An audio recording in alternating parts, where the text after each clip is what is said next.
seconds between when I start talking to when you start hearing me. So how are y'all doing? My name is Doug with 2 Plus Stuff, and today we're going to be doing something a little bit different. I decided to start bringing back the Friday live shows, and I wanted to start doing that because there's a lot of folks over in the UK who were hoping to do some hobby hanging, and I had to take a little break from doing these kind of live shows for a little bit just because I needed to rest my own brain, But I'm getting back into it. Everything's firing back up, and so I wanted to bring back a segment called While You're Reforging, which is, if it has a long and sordid history because I keep changing my mind about what I want to do with it, but eventually I want it to be its own, podcast thing, like a separate entity. And so I wanted to kind of start that transition by just having a little bit more of a formal show, topics I wanted to cover, and we'll just see how it goes. So this one's going to be a little bit different from what I have planned in the future because we're going to be talking about models and themes and paint schemes, which is all very visual. So I'm probably not going to put this episode up as an audio format, but it's just for entertainment. So come on, hang out with me. We'll have some fun. So the way I wanted to start the show off is talking about what's on the hobby desk. So let me pull this bad boy up. We'll go look downward here at the hobby cam. Bum-da-bum. Oh wait, I even have a little slide. Oh, look at that. Painting cam. It looks so professional. My goodness. So, if you're wondering what is in front of me, basically, I am so excited about new 40K, which we'll talk about in the news section.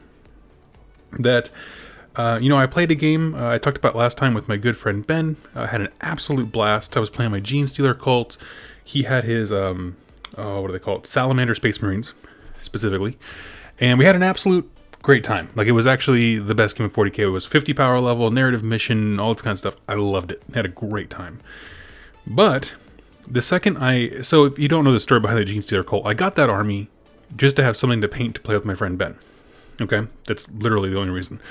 But then I realized, with all the new stuff that they're announcing, I want to play 40K actively, which is the first time I've felt that in so long.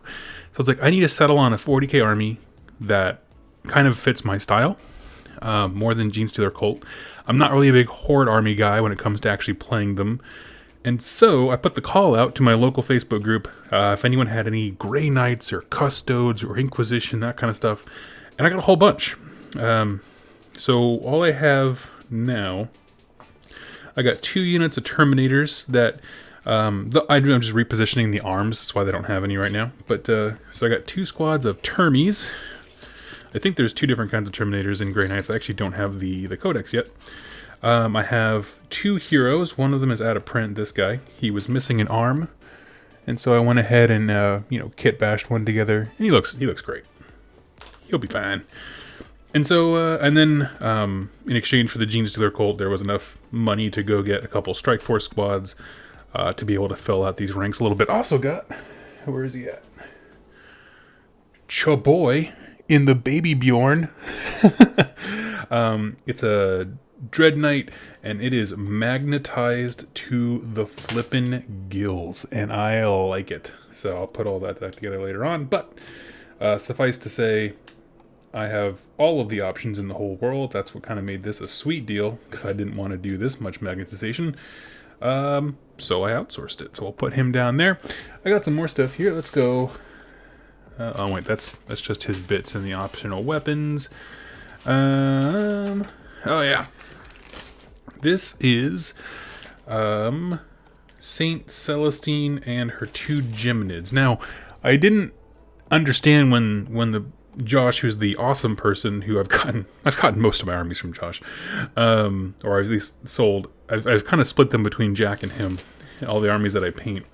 I didn't understand when he was talking to me that he was including this, and so I kind of misunderstood that. And I'm not sure what to do with them. I didn't intend to own them. This is Saint Celestine with the 2 flying angels, and they're all whooshing around, and they look cool. I'm not sure if I want to put them up for sale to try and get something else, or what. So, what do y'all think? Saint Celestine and her Gemini. And then lastly, we have looks like some bits for the Grey Knights, and this is the triumvirate what is he? Grey Knight guy, Voldus or whatever, the named character one. Yeah. I mean, and the faction's so small that I don't mind having named characters. If you all know me, usually I don't care for it. I like having my own narrative, but with a faction that's supposed to be as small and tightly knit as Grey Knights, I have no problem with that, right? Because those characters are in constant motion, going across the galaxy and fighting and that kind of stuff. So, it in no way does that. So, let's see. I'm gonna look at the questions here real quick, just to make sure I don't miss anybody between segments here. Bigfoot78 asks, "Hey man, quick question. If you would be so kind, do Dwarden in AOS have the same gender ratio as dwarves in the old world?" I mean, I have no reason to doubt it, but if it says that in an old world book, sure. They don't talk about it in the AOS stuff. The Knight of Zen, what's up, what's up? Greetings from UK, awesome. Taylor says, "Howdy Doug, looking forward to painting up my Troglodon," nice, while listening today. Grey Nerds, he has fallen, nice of you to join us, yeah. Right now, painting Bastillodon and Chaos Knights. Thank you for providing some background noise. Oh, you are very welcome. That's the whole point. Just get painting. Let's see. Jacob Foxley. So cool to see some Grey Knight love. The aesthetics and the lore for them is so dang cool. Hope you enjoy them. Yeah, they're always a faction that, like, they're the most paladin-y looking kind of stuff. And one of the things I like about them is they can play in all phases of the game. They all have great guns, they all have melee weapons, they all have psychic abilities, and what was the last thing? Oh, Terminators. I always love Terminators. And they can take them as like a basic troop. So I thought that was really cool. Let's see.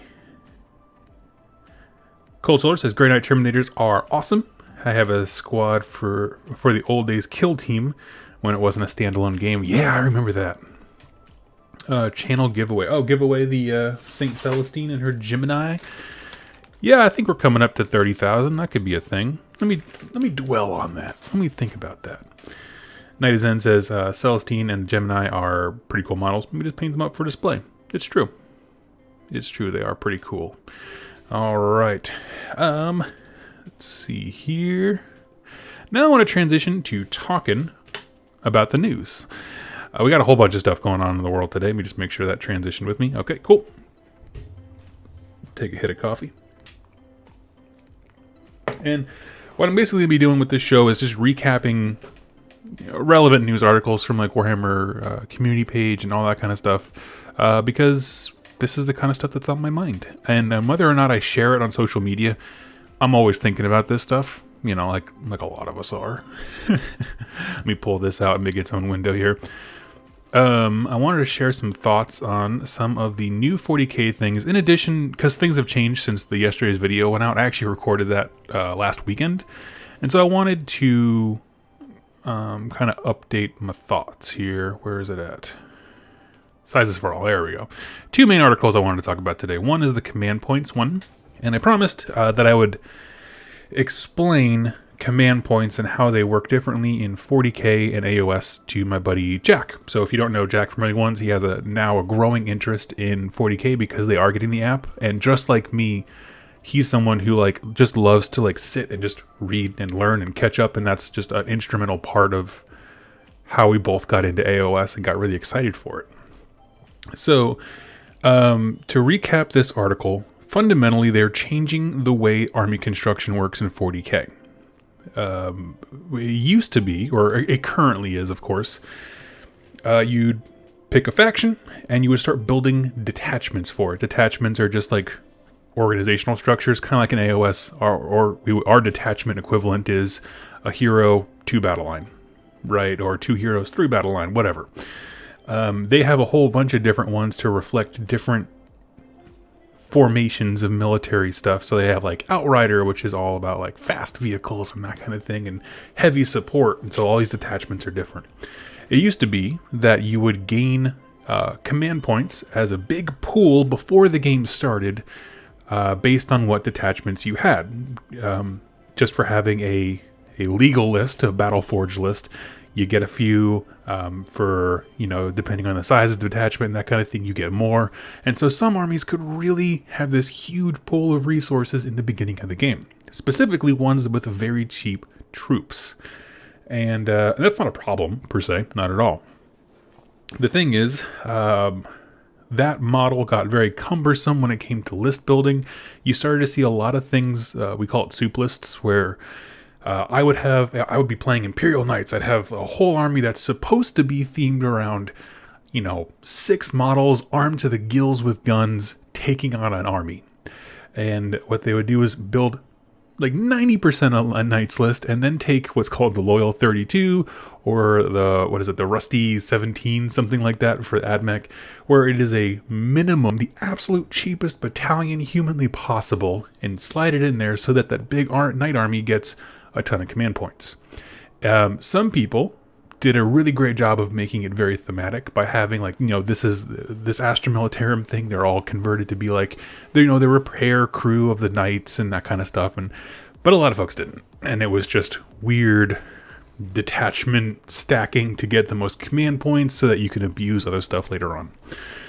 So the way that that's what it was, or currently is, where you want to have as many detachments as possible, and you can take detachments from different books and all this kind of stuff. Oh, and also, say you had a detachment of Space Marines and a detachment of Imperial Guard, you get all the command points you get from them go into one big pool, and you can spend them at will on whatever you want. So you could take Imperial Guard to get their command points and then never do anything with them the entire game. That was no fun.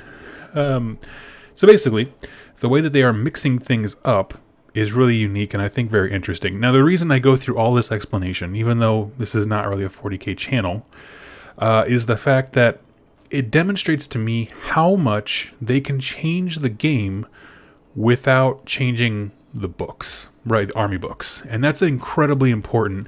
I'm going to adjust things here just so I can have the chat on the right. There we go. So, and that to me was really the takeaway of just like, look how much we can fundamentally change the game without invalidating the things that you've already bought, right? I mean, they've made it very clear, all the expansions, all the campaign books, everything works with Ninth. It's just new ways of doing things. The new system is going to be that detachments cost you command points instead of giving you them. Which is a total flip in reverse. The detachment that your warlord's a part of is typically free. There might be some exceptions, that kind of thing, but for the most part, it seems free. Like if I'm saying, like if they do like future expansions with like specialty detachments, those might be different, but for the most part. And so what it incentivizes you to do is stick to one. In fact, the most efficient way that you can build your army if you want the most command points is to take your entire faction from one book with a battalion, which is one of the detachments where it's, 2 HQs, 3 troops, and then you can unlock slots for heavy and fast attack, because at that point you're only using one detachment, your warlord's in it, so it's free, and you're just keeping all the command points that you get. That is an incredibly super cool way of influencing people to have thematic armies that would just play together, and I still want to see, multiple detachments that are like converted to really reflect a specific lore, like we were having Imperial Guard, Planetary Defense Forces, and then Space Marine reinforcements coming behind them. If you modeled that, I would love to see it. But I do also like the fact that they are rewarding people for playing mono-faction, very thematic. So once I get to the end of this section, I'll head over to the chat. So anyway, keep posting stuff. If you have comments, go ahead and throw it in there. Yeah, so now the way it works is that you are given command points based on the size of the game. In addition, every turn, just like in AOS, you'll gain one. So instead of a large pool, it's a smaller pool, but it accumulates over time. Now, of course, there's still going to be mechanics for the units that are like, spend a command point, roll a die on a 5-up, it's refunded to you. That kind of stuff. It still exists in both games. So that's a little bit deceptive. It might seem like a little bit too few, but the truth is most armies have a way of getting something back. Strike Force, my understanding, would be the typical game size, I believe, right? Strike Force, because it's up to 2,000 points, which is what tournaments usually do.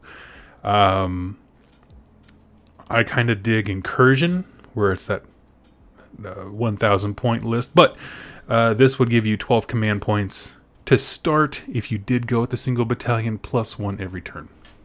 You can't, I mean, that's a lot. That's a lot of resources. If you'd never played 40k, command points to make some of the stratagems work, it really is one of the more interesting things. Like, I mean, as I was playing that first game with Genestealer Colts, they are a big toolbox. All their units are crap, except for when you invest command points into them, and all of a sudden you can have these multiple threats that are hitting above their weight class. And Grey Knights are no different, because they can, like, you know, empower their weapons with psychic abilities through command points and all this kind of stuff. So it makes them, again, they're very few in number, but they can make them hit above their weight class. So that is very exciting. Probably what got me most excited. So when it comes to mustering your army, yeah, here's the battalion detachment. Here we go. This is a great example, so y'all can look and see what I'm talking about.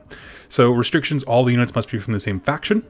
This detachment cannot include any understrength units. Now, that's an interesting one. I don't know why it says that. If you have an idea, throw it in the chat. Because I'm looking at this, why would you take an understrength unit? I mean, maybe they know something I don't. So tell me. Command benefits, +3 command points if your warlord is in this detachment. And you see this +3 command points offsets the command point cost up here in the top right. So it makes it free if your warlord's there. And with your basic one, you need 2 heroes, 3 troops. Very easy to do for most armies. And then you can unlock various slots from there once those requirements are met. And so this is the optimal, you know, if you're just looking for command points, this is the optimal way to build your army, which is fantastic because it doesn't keep you from doing all the fun, crazy things that existed in 40k, but it just encourages people, you know, it gives them a cost for that, and I really appreciate that. So, what else was there? Looks like we're getting a new thing, a command phase, which I'd imagine happen before the movement phase, but basically it's just a new phase added to the game where you can get your CP, and there's going to be a few abilities and stratagems that interact with that phase. They're adding some new universal stratagems. So, for example, kind of like how everyone in Age of Sigmar has Inspiring Presence, you know, any hero can do that. They have a whole list of stratagems that anyone can use. So that is pretty stinking cool. So that got me really excited. Like, honestly, yesterday I was just beaming with joy when I saw that. Of just, it's not just that they're making armies more homogenized, like all from the same book, all from the same faction, to be more thematic. I love it. It is also the fact that they did so much changing and growth for the game that on the surface seems very interesting and compelling without invalidating anything. Because honestly, that's when people talk about GW stuff, a lot of it's like, well, my book's now out of date and it's useless, you know. But the idea that they can make those changes without doing that is huge. I'm going to look at the chat here before I go on to today's article. Let's see. Where did I leave off? Okay, channel giveaway. Here we go. Greetings from Sweden. Hey, Caleb. Zosies. Hey, Doug. So glad to catch a live stream. How about an Adeptus Sororitas kill team force? That'd be cool. Yeah, there's a local shop that has a ton of those kits. I don't know how they manage that, but they got them all. If you wanted to explore some novels for them, I can definitely recommend Wardens of the Blade and Castellan by David Annandale. Nice. Check those out. Love to stay, but I gotta go. Okay, see you later, Brennan. I'm actually excited for 9th edition, but I have a sense of dread my orc Def Coptas will be relegated to Legends, since they haven't made an updated models for the current ones look derpy. Yeah, I don't know. I mean, I don't know anything. They don't keep me in the loop about 40k whatsoever. I don't know, but from what I understand, because your book is still valid I can't imagine they would do that now. Maybe when the next door codex comes out, like in a year or something like that. But yeah, that's an interesting one. Apocalyptic Moth, hey. All things are getting a 20% points increase, and that's a vague number. He says like that. So yes, so that's actually another thing I wanted to touch on, where things are generally getting more expensive points wise, which is good. I mean, it's weird to think of that as a pro-consumer move, but it actually is, because at that point, it takes less to start playing the game, right? Combat patrols will fill up very quickly, if Combat Patrol being the smallest game size, which we'll talk about next, kind of like the next size bigger from Kill Team, become much more manageable, becomes much more possible to get into the game, literally, with things being more expensive. I like that, honestly. For me, I want monsters in AOS and, tanks and vehicles and equivalents in 40k to go down in price, and I want troops to go up. That's just my opinion. Brian says, imagine having 12 CP in AOS at the start. Yeah, no, it would be baller. But also, in 40k, things cost multiple command points. So, it doesn't feel like that much.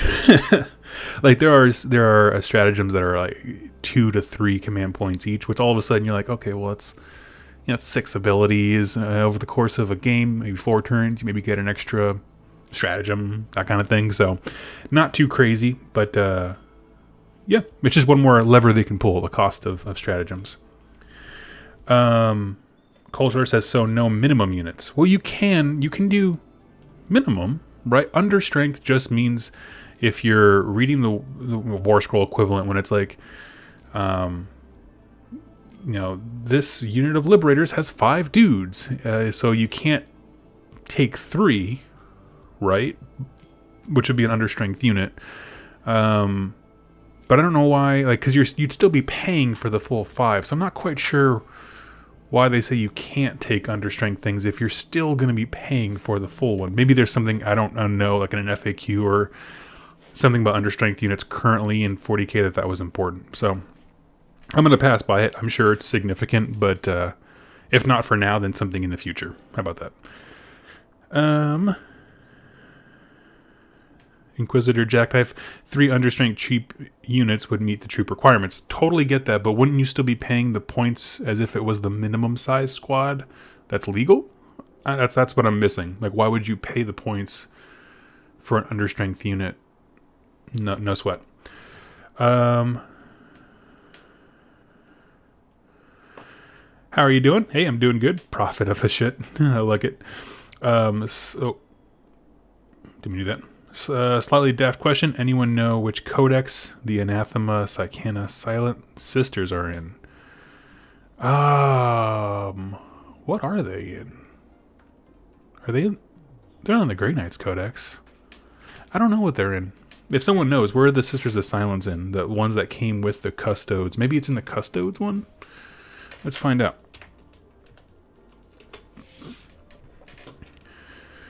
Bum, bum, bum, bum, bum, bum. Okay, there's all our gold boys. Nope, don't see him. I don't know. Do they have an Inquisition section? Let's see. Nope, not there either. I do not know, my friend. If someone knows... Sisters don't have a codex. They're not even included in any book right now. That's lame. They're so cool. Let's see. There are a few... Oh yeah, some cost 4. Some stratagems for sure. There are a few stratagems that you can spend before the battle begins too. Absolutely, yes. So they also have stratagems. Like, for example, the Grey Knights have one where it's, pick a unit that doesn't have Deep Strike, where they come in, halfway through the game, pay a command point. They can do that this game. That kind of stuff, where it's like, it's a totally optional thing, but I could spend a whole bunch there if I wanted to. Brian says, sorry, wait, I missed somebody. Brian Ludke Spends 8 command points re-rolling charges. Brian Hollenberger, because y'all went back to back. Hey Doug, first time catching a live show. Hey, I've been a fan for a while. Started my Beasts of Chaos around when you did. I'm so excited to find someone playing them too. Keep it up. That's awesome. Let's see. Okay, thank you all for correcting me on the Sisters of Silence. That's so strange that they're not even in a book. They're like new models and they're beautiful. How is 40k changing my army building? Back up the video. I kind of explained it in detail for folks, but basically detachments now cost you CP instead of giving you CP, so it incentivizes homogenous armies from one faction. 2+ stuff. Hey Doug, hope you're all right. Missed your Reforging and your live streams in the EU time. Yeah, I'm doing much better, honestly. Things are kind of settling down locally. I missed the microphone and hanging out with y'all. Let's see. Already trading hot for 40k army. Oh yeah. Well, because before I begin, I love my Maggotkin for AOS to the point where I don't want to trade them. Like it truly is one of the armies where I put so much work into it. My plan worked, where I put so much effort into the bases and the painting and the theme and having a special snowflake list that I didn't want to get rid of them. And so it's like, well, but I still enjoy my painting projects, and so I'm just going to channel that into 40k. So yeah, that is the plan. Let's see. John, how's it going, man? Hey. Excited for the new GHB coming out soon? Is it coming out soon? I have no concept of time. But I mean, based on the changes they're making for 40k, I want secondary objectives and that kind of stuff in AOS for sure. Let's see. So we're going to move into the next article, which came out this morning. So now we're, boom, fast-hitting news. Again, it's 40k related. There's nothing going on for AOS right now. That's why I was like, is there the new GHB coming? I have no idea. All right. So this one is all about the different game sizes. And if you did watch my video about stuff that I'm excited for, this is an article that I was very anxious to see. If you don't know, currently, kind of like in AOS, there's just 3 point sizes that the game plays at, where it's like, here's 1,000, here's 2K, and then 3,000, I think. And then you just kind of, if you're playing something in between there, you just choose whatever you want. But with the new 40k, they are making more game sizes, which is something I desperately want to see in AOS. And not just game sizes, but rules and constructs to make them fun at those sizes, because it can get super wonky if you just let everyone bring whatever they want. Because some armies can field so many cheap troops that you can have very unfun games. So, getting the scale right. The number of detachments, which we talked about earlier as far as detachments go, is limited to the point size that you're playing. They also helped by kind of giving you a sense of how much time everything will take. One thing that's interesting to me is they say combat patrol, which is the smallest size. I think it's up to 500 points. It was actually in the last article. Let me see. History recently closed. Combat patrol up to 50 power level, up to 500 points. Yeah, so I would have a 500 point army, is my understanding. One detachment, which is, I can't fathom that you would be able to fit more than one in a 500 point game. Apologies. Incursion. What's incursion? Incursion is up to 1,000 points. Okay, that makes sense. Strike Force is kind of gonna probably be the tournament one, where it's 3 detachments, which again, I don't know if I would see a whole lot of that. And they give you a sense of time, Now, one thing that's interesting here is they said create a battlefield. The players now create the battlefield and set up terrain features. Missions are played on rectangular battlefield, so 6x4 is a rectangle, obviously. The size of your battlefield depends on the battle size you have selected, as shown in the table below. And it just gives you minimums, but you can play on whatever you want. Combat patrol and incursion both what is that, 500 to 1,000 point games, something like that, is on a 44 by 30. Now, what a weird number. What a weird table dimension. The reason that is it took me a second to really think about why that number, why 44 inches by 30. And then it goes on later to basically explain, if you have a Kill Team board or a Warcry board, because those are the same size, if you put two of them together, you have perfectly 44 by 30 inches. This means that most kitchen tables can accommodate a game of 40K now, which is awesome. Right, your average dinner table for a family, you can throw down two Warcry boards side to side, and you can play a game, and that's huge. Yeah, I like that. I like that a lot. I mean, I have a little card table here that's like 48 inches by 30 something. It'd be perfect. I can play a true game of 40K in my house, which is all I wanted. So, it is in inches. Let's see. Okay, I'll get back to the comments here in a second. Sorry, I got distracted. I saw in all comments Cody put specimens, and I was just like, is that a question? No? Okay, cool. We're good. So that's a very interesting thing. My first thought when I saw this is I initially was comparing it to what was the super crummy format they put out in the GHB where let me see. No.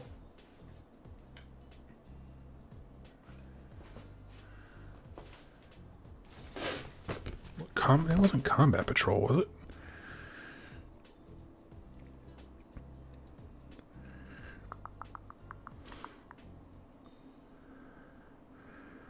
I'm not crazy, right? Wasn't there like a weird format that they put out that was like, it was kind of like a weird merger of Warcry or something like that. I don't know. But anyway, it had like minimum table sizes, meeting engagements. John Byer, you come in for the win, my friend. Meeting engagements, where table sizes were just kind of seemed like they rolled a die to decide how big tables should be. And if your model's hanging over the edge, it just falls off the table kind of thing. Just not great. This seems like more thought went into this. I like this as a format in terms of it's clear to me that their goal is to have a system to where someone can come into the game or the hobby with Kill Team and then escalate to full 40K. Because now the minimums are using Kill Team things, and I like that. So yeah, I don't know. That's interesting. That's really cool. It's a cool idea that they didn't have to do, but it makes it very accessible for a lot of folks. There's going to be missions that are specific to every single sized game, right? So to further reinforce the distinction between each size games, there are also different mission sets designed for each to replicate the kind of military operations that would likely be performed by forces of that size.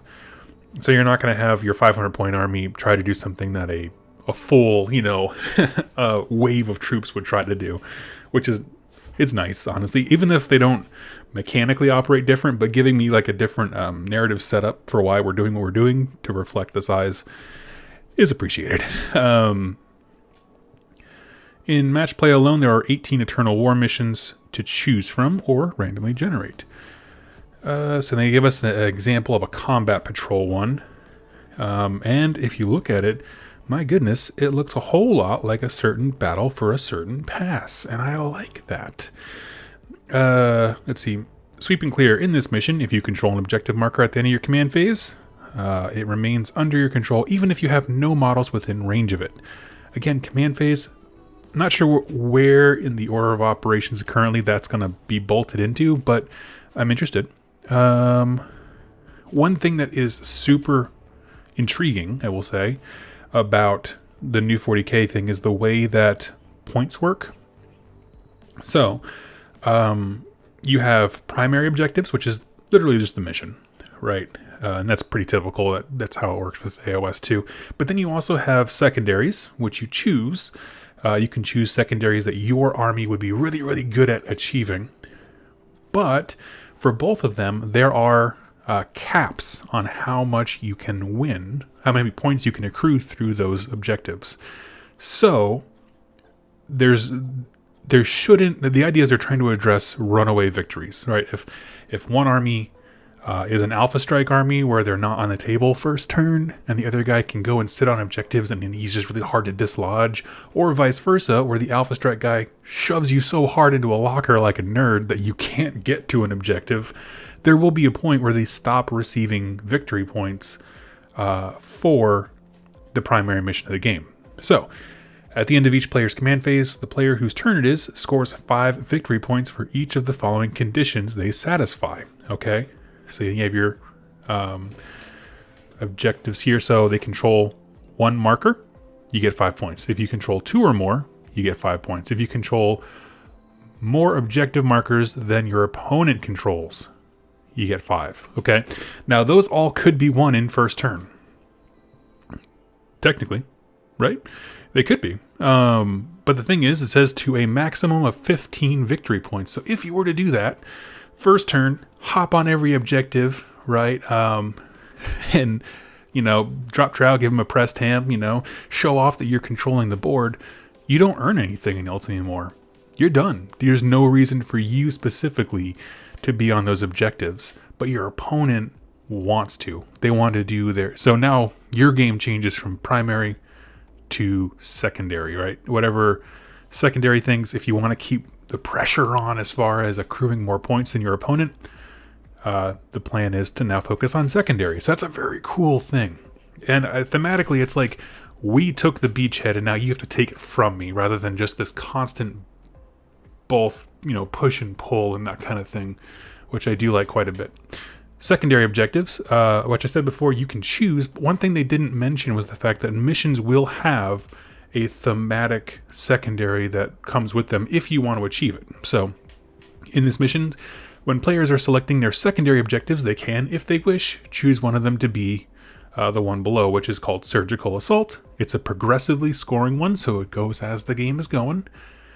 Score victory points if you control the objective marker in your opponent's deployment zone at the end of the turn. So this could be one where we gave an example before where, let's say the blue player here on our little map deploys, captures all 3 of these objective markers. They hit 15 points. They can no longer make any more points to a maximum there. However, if... let's say an example, they couldn't get to the red team's one. They just have too many dudes on it. When the red guy goes to do the same thing, now at this point, he is trying to wipe off and clear the objectives so that he can score the same primary objective points. And since the blue guy deployed so far ahead, right, so far forward up the battlefield, now the red guy, if he can get people on the blue guy's objective, he gains an additional 5. And that's a really cool thing. That is actually a super cool thing. So not so much like that specific secondary, but the fact that missions have a built-in balancing thing. If one guy goes way too hard, there's a built-in release valve to be like, and here's how you bite them in the butt for doing that. Basically. Let's see. So we're going to keep going. All of that stuff is really, really good.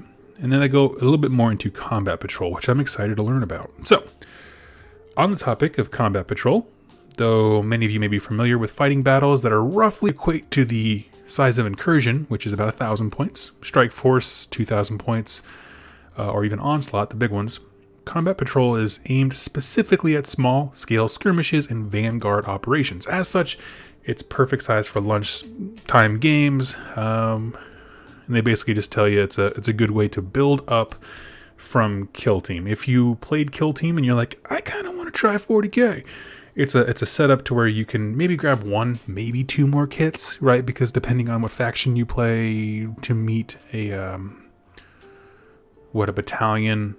No, because you wouldn't necessarily need a battalion. Whatever force org you want to take, you can do that. But the idea is you can dovetail straight from that into a crusade, which is the narrative mission where you build a story for your faction. So again, just really adding to the idea that you can start with kill team and gradually grow into full 40k at any point level. And I like that quite a bit. So that is the news for today. Now, I'm excited. I'm gonna look at the comments here. If you have any thoughts about all of that, go ahead and throw it in the chat and we will chat about it. Well, right now a Warhound Titan in 40k is exactly 2,000 points. It's amazing. That's amazing. Hey Hugh, I'm doing good. It's like the hero phase. It's before movement. You think so? I didn't. If it is, I didn't see it. So that's cool. I mean, yeah, it makes sense, right? It's when you normally score points and that kind of thing. Command is the very first phase. Okay, so you earn points early, and then the rest of the turn. But if command points, if the command phase is the dead beginning before movement, then you don't have a chance to move on to an objective. That's an interesting thing. Because this says at the end of each player's command phase. That's an interesting thing. Because at that point, if it's first, you don't have a chance to move on to an objective. Let me stew on that one for a hot sec. You could theoretically just run super heavy detachment, but wouldn't be able to hold objectives. That's true. It's true. You could do that. Let's see. Cody says I'm a hero, didn't you know? Yeah, absolutely.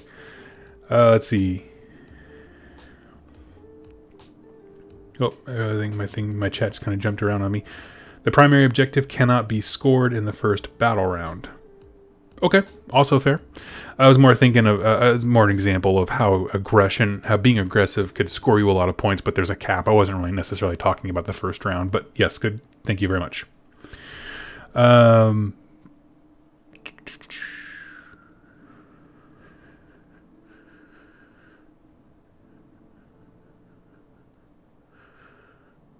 I hope close combat is good. I hope so too. Yeah. Sorry, I'm just reading through here. Emperor protects. Faith is my shield. That's funny. Let's see. I hate shooting. I just want brutal close combat backed up by fire. Yeah, that's actually kind of one of the reasons I chose the Grey Knights, is they can go in with a lot of guns, but the second they get into melee, whatever they touch just evaporates. Like I've seen many battle reports because I was thinking about them for quite a while, and they can be really nasty. Turns out the Emperor's Finest is pretty good. Heard from a birdie, there will be different abilities you can use while holding an objective that makes it where the unit can't do anything else. Yes, so Zombie Man, what you're talking about is actions. Actions? Yes, actions. Where, say there is an objective where you need to put a flag on an objective on the tabletop, or a point on the tabletop. Your unit has to go to that location, and they have to spend either a movement or a fighting, whether that's shooting or melee, to my understanding, to do this action, and it allows them to do it. So that way, units can't do everything. They can't, move, shoot, charge, melee, and then some random person's just like, hey, I got this flag, and points it in the ground. So I think that's pretty cool. Honestly, I'm very excited. There's a lot of cool stuff going on when it comes to 40k. But I'm going to move on to my next segment here, and kind of the one that I put a call out on Facebook and Instagram for, that I'm excited to talk about. And I want to talk about theming your army from the realms. Now we're going to go back to talking about AOS a little bit, right? I got to speak to my core demographic. And I put the call out there for people who have narrative armies. And when I say not narrative, that's not the word I'm looking for. People who have themed armies specifically themed to the realm. So this comes in from Paint for the Paint God. And they are themed to be from the 8 points, where it's a lot of like tectonic activity, lots of molten stuff. So we'll take a look at these guys. I like them quite a bit. Let me make sure that worked on my computer's end. Yes. I do want to adjust this. Here, I'll pop this out. I want to get my my chat to the side. I liked having it over to the side, so give me one sec. I'm what you might call a professional. Let's see.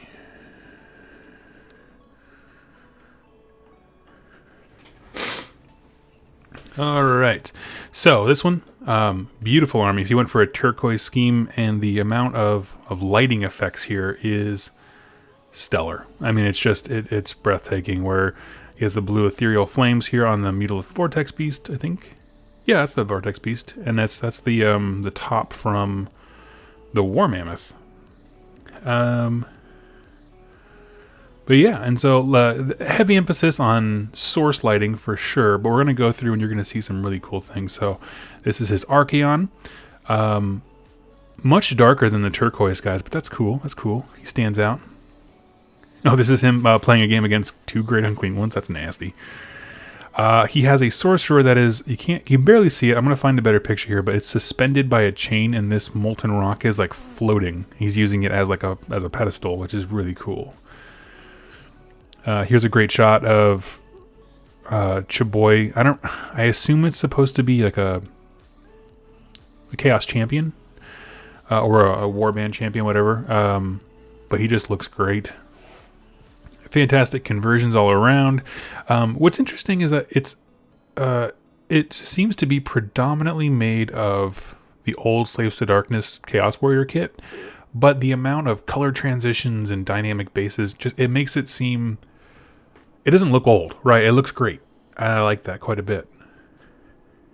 Here's some knights that are... I couldn't fathom doing this. And the reason is mainly because I hate pinning and all that stuff. And so like to get the legs of these knights to stand on those lava bases, I look at this and I'm like, wow, that looks like work. I don't want to do it.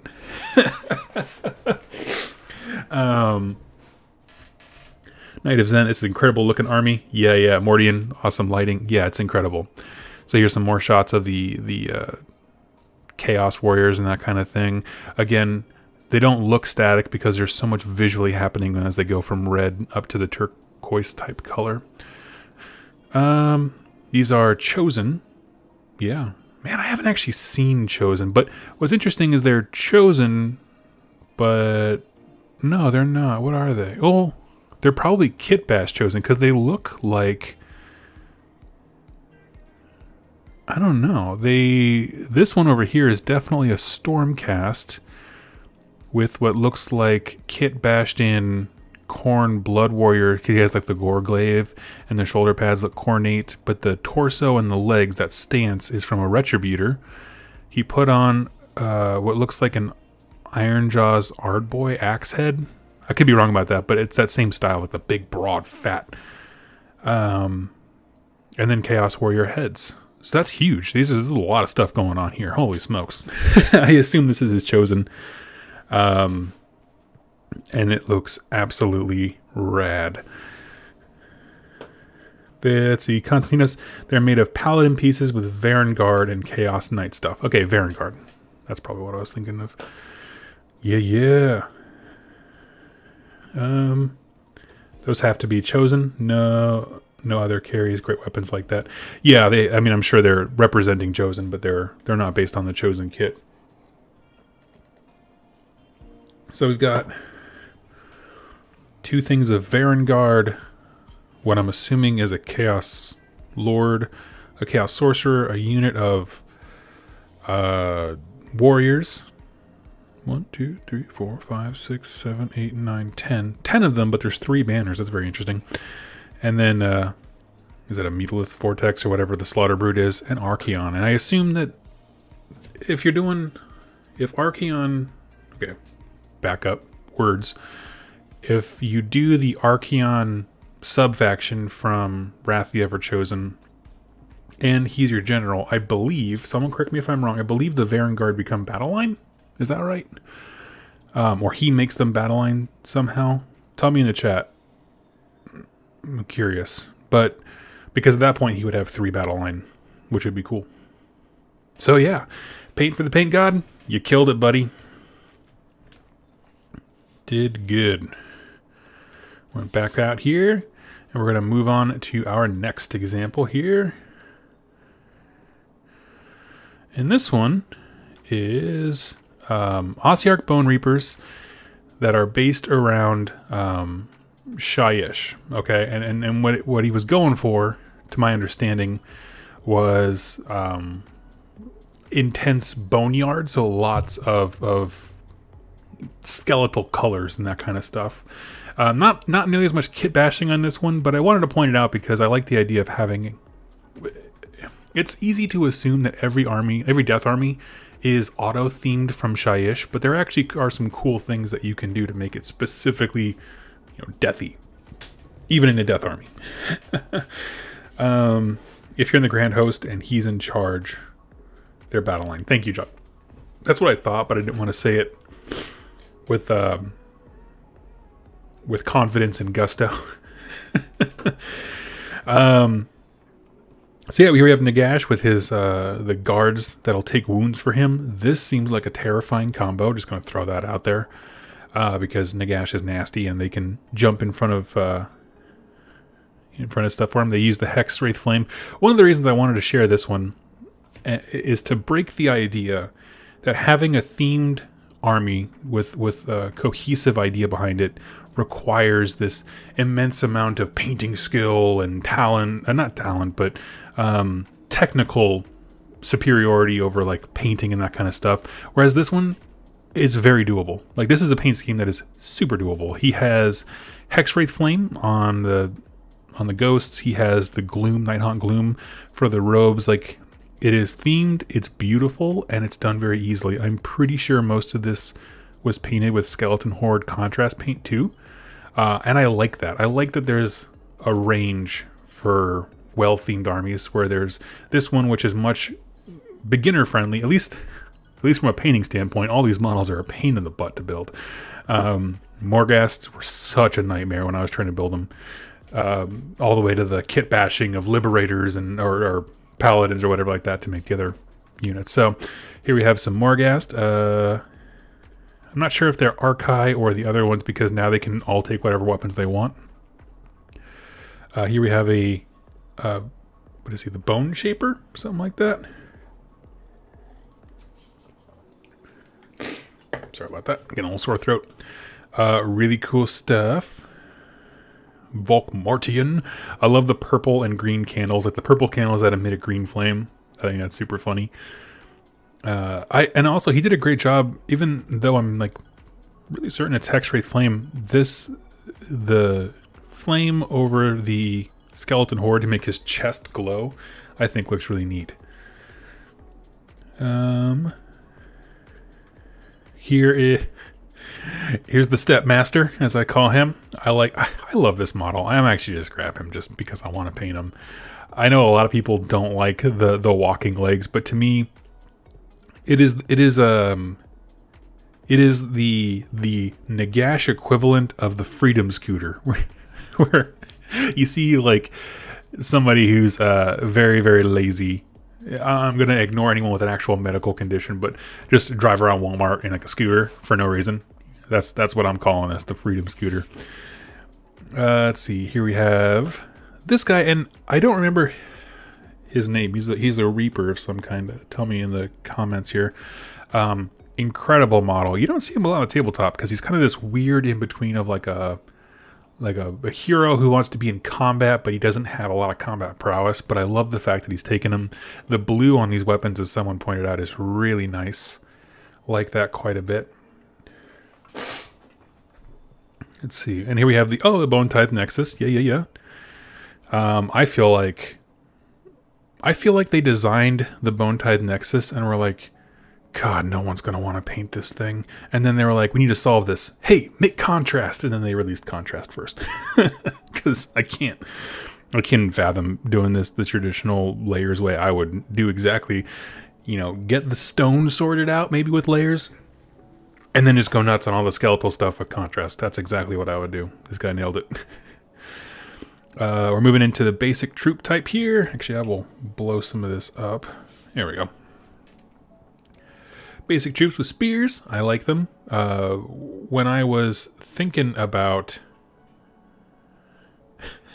Doug out here shaming people. Freedom Scooter is my hashtag life goal. Yeah. It's all of us. That kind of reckless indulgence is the thing that we all dream to achieve. Let's see.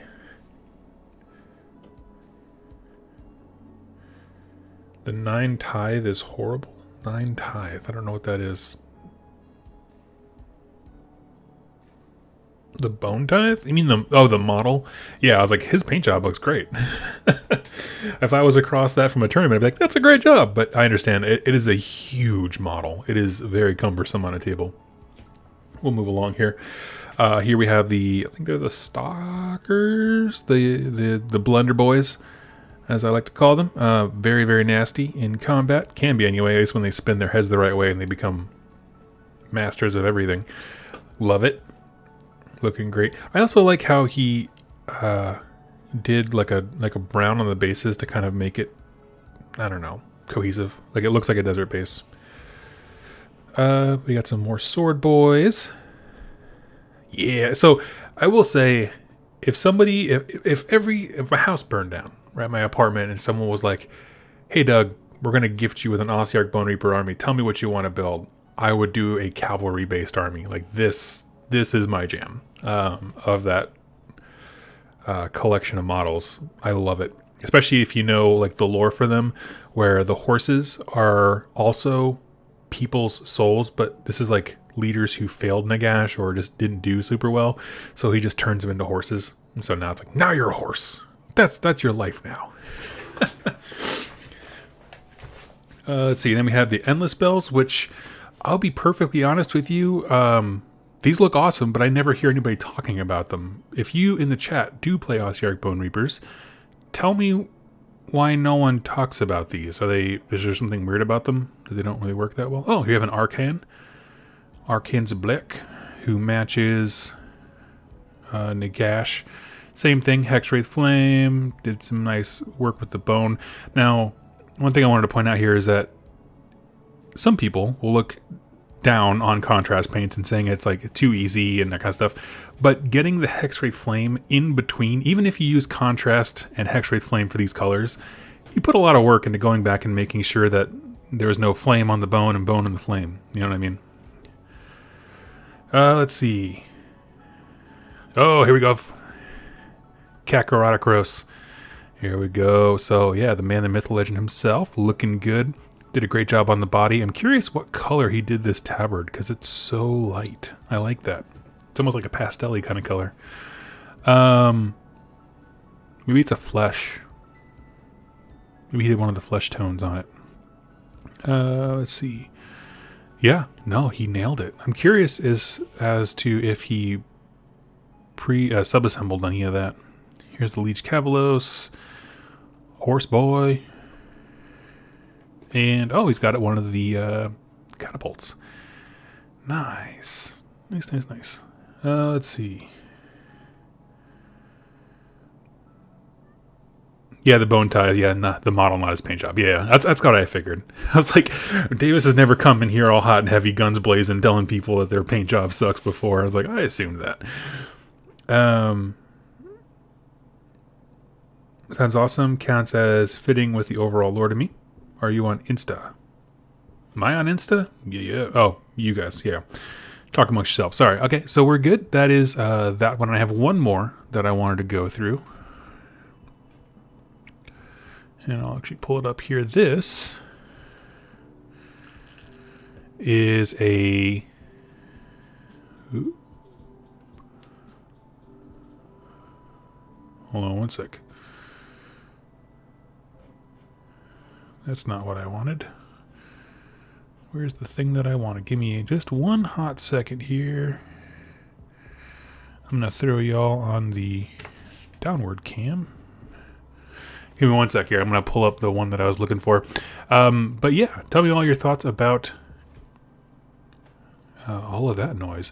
Ossiarch Bone Reapers are one. They're so interesting because everything went down in the world right as we would have been learning about them. In terms of how they do, competitively and that kind of stuff. Okay, here we are. Boom, we're back. So this is a another death army, but it's themed to be from the constellations above. So if you can imagine like the realm magic from the void thrust upon. So that sounds like there was someone hit their brakes really hard outside. So if you imagine from the edges of the realm when magic is most wild as it's going out into the void, if you could have it be like starlight on some of these characters, this is what it would look like. So this shot, the focus kind of bounces around on the camera, but you can see here how it goes from a blue to a purple to a green, and I'm going to show you, it does it everywhere. This truly looks like celestial colors. It would look incredible, specifically on a Seraphon army, but I love that it's death. And this picture was my favorite because you can look to see the little white flecks as if it was, dust, nebula, star stuff all over this guy. So I think this was an incredible job. Every single one of these ghosts has different colors. It's not like here's a blue ghost, here's a green one, and collectively the model looks blended together. Every single one of them, he has blue, he has purple, he has white, this guy has green, blue, purple, and all this kind of stuff. So I love it. Here's a Vargeist. I'm not quite sure what the army construction totally is. I think it's just an ongoing collection of death stuff that he's built. Give me 1 second here. I'm going to blow my nose right quick.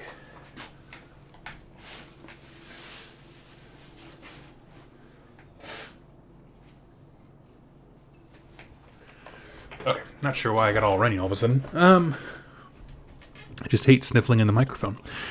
Again, he kind of maintained that purple buildup with the wings. Oh. And here's that same model from a different view. When I downloaded the pictures from him, they got all jumbled up, so I apologize. That's on me, not him. But I like that it's all this celestial color, but the actual carriage, for the most part, is solid, right? It's a very solid thing. The blood is not celestial. Like it's as if all this death energy from the edges captured something and is riding with it. The vampires are solid colors, and so there's a difference between the ethereal stuff that has no form and the tangible things that are very, very solid. So yeah, here is a vampire lord. I assume it's supposed to be a flying one or something like that, or maybe it's one of the von Karsteins, because it has a big base down here. That one I'm not sure about.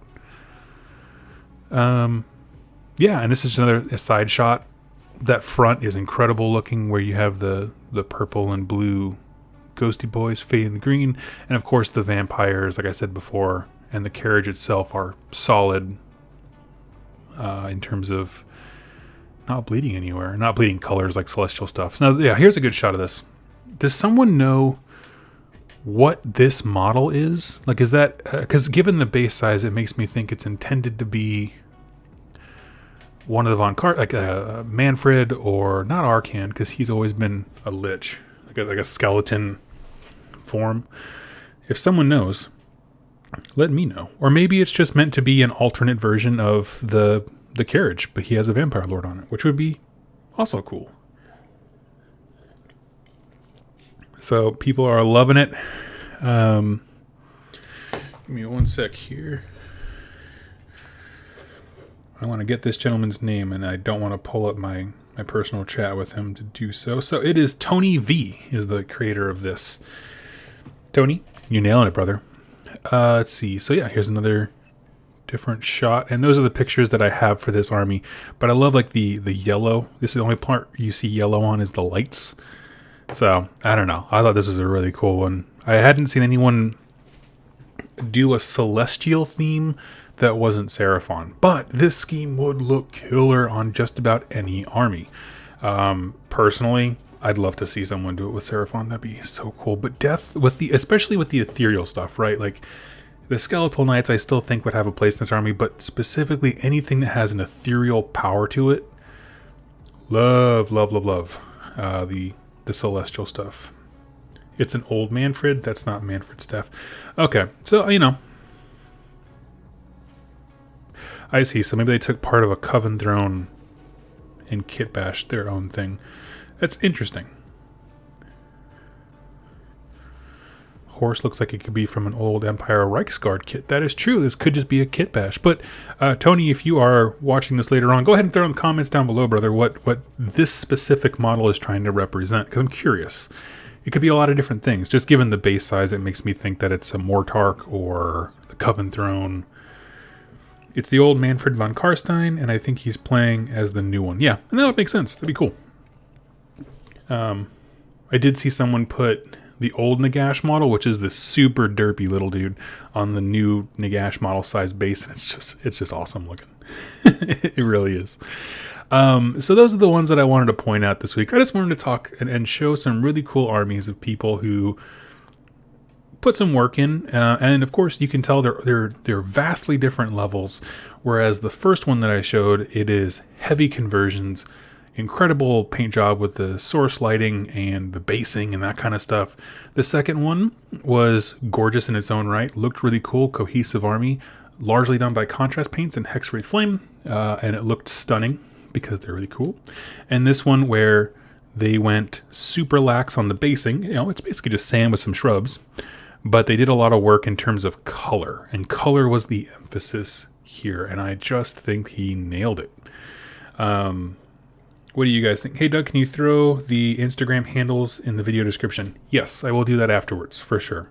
It'll take me a little bit of time because YouTube has to process the video to make it like its own thing that I can go in and edit, but I will absolutely do that. So, I think, I don't know if this specific one is on Instagram. Let me double check that, but the other ones I should be able to. So, yeah. Whoever put old Nagash on the new Nagash base should be a Warhammer hero. Yeah, if you've ever seen it. Doug, do you plan on doing a showcase like this again? Yeah, absolutely. Probably not necessarily next week, but it gives us something to chat about while we're painting.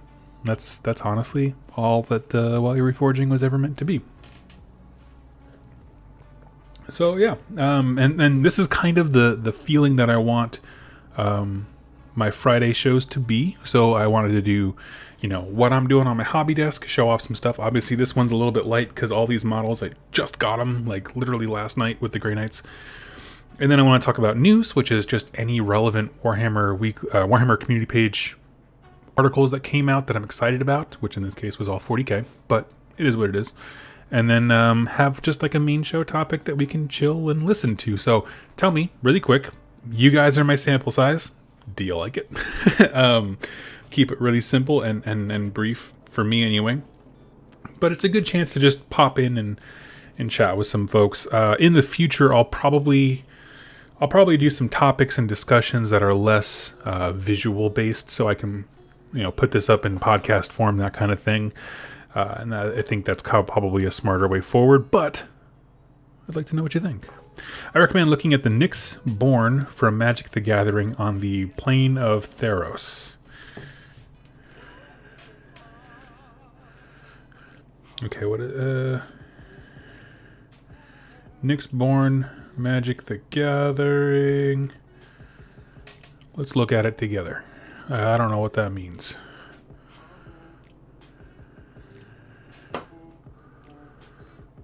And you did say Theros.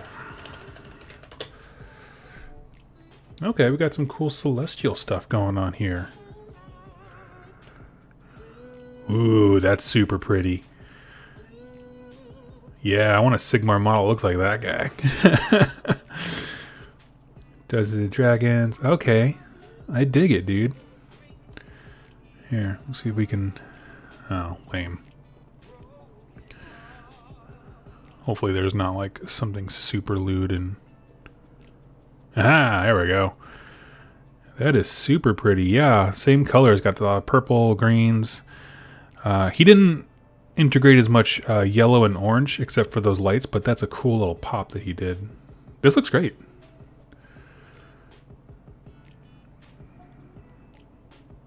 Yeah. It's cool because it's almost got this Skyrim feel, like when you do your level up in Skyrim and you look to the sky. It kind of feels like that. And we'll go here, and then we will go here to cover up the dumb stat stuff.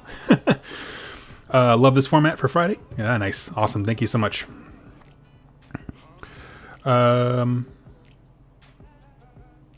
Thank you all so much for the kind words. Nebula Unfolding works for me. Great to be able to catch a live stream and hang out. Sweet. Awesome. Well, I'll tell you what. I'm going to go ahead and wrap it up for the day because I got to go do some house chores and be an adult and go grab some more Grey Knight stuff so that I can, thrash y'all's Instagram and Facebook accounts with Hobby Progress.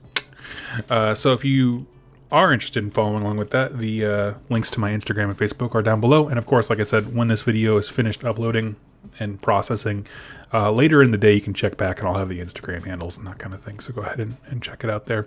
So thank you all so much for joining me. I look forward to seeing you next time. My goodness, this was a lot of fun.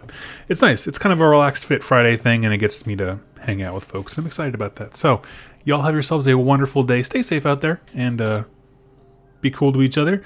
And I'll catch you very soon. I'm going to try to do more hobby hangouts this week, so we'll see.